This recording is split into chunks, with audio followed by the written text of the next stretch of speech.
Tonight we're going to do the small topic of the economy.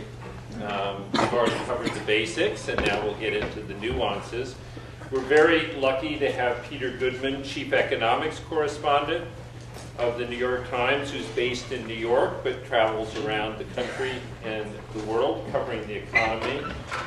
Peter is the author of a well-reviewed and highly regarded book called Past Due, which examines how we got into the economic crisis and suggests some ways that we might ultimately strengthen our economy in the future.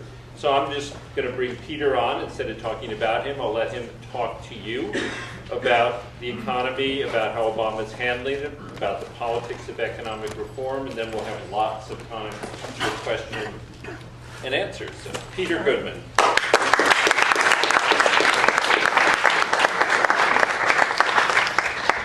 Thanks very much. It's great to be here where the president got his beginning of his intellectual career, and here we are in the first year of his presidency trying to figure it out. I have some sympathy for you all trying to make sense of the Obama presidency in real time. I mean, as the events are changing, sometimes seemingly by the day. When I started my book in early 2008, at that point, I still kind of had to prove to the reader that there really was a crisis, that at that point it wasn't officially a recession.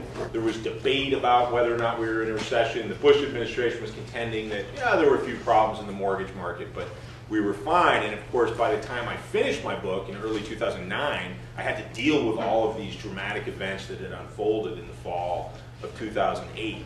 So I imagine that you guys are having to reconstruct your views as events take us forward. And perhaps you all noticed that last night the House indeed passed the health care reform bill, and that has seemingly altered the narrative of the moment on the Obama presidency. But I want to pull back from that and let's consider the fact that in most general terms, it's fashionable to already discuss a kind of failure of follow-through in the Obama presidency. And I think we all remember that in the moment when Barack Obama was elected president, there was a widespread sense that we had come through such an incredible crisis. So many people had lost jobs, people were losing homes, there was incredible economic security, there was just real fear about how we were going to pay our bills and make a living and get on with our individual futures in this country,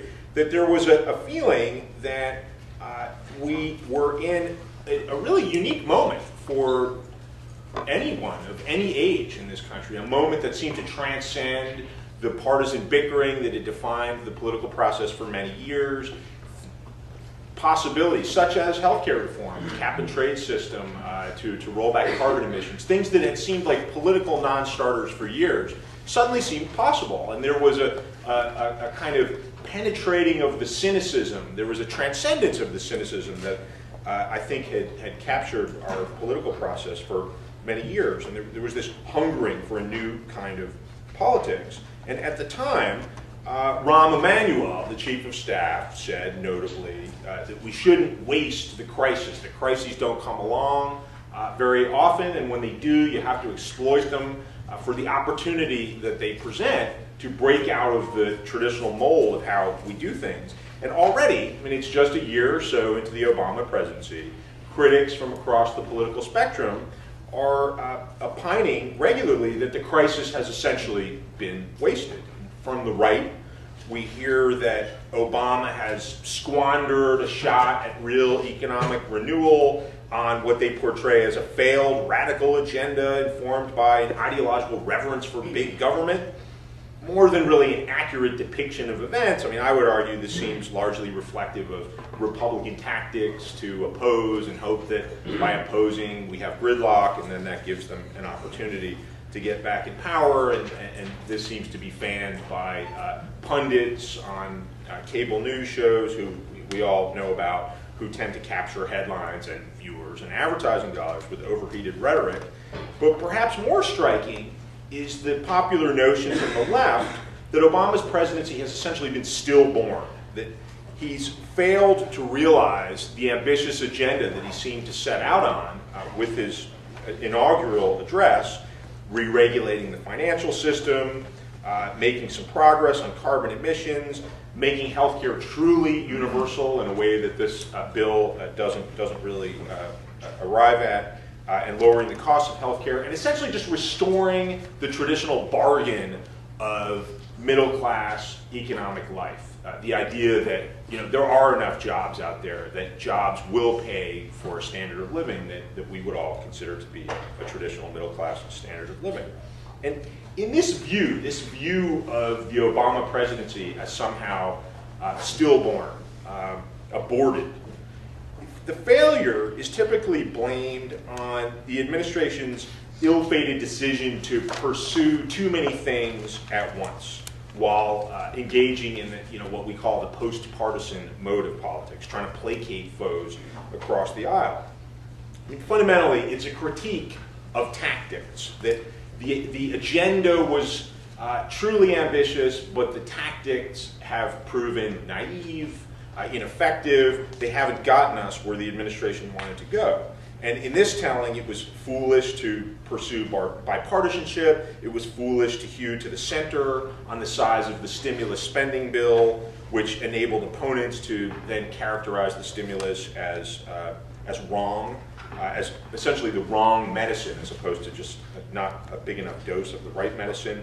It was foolish to tee up healthcare reform first and squeeze out attention on other issues.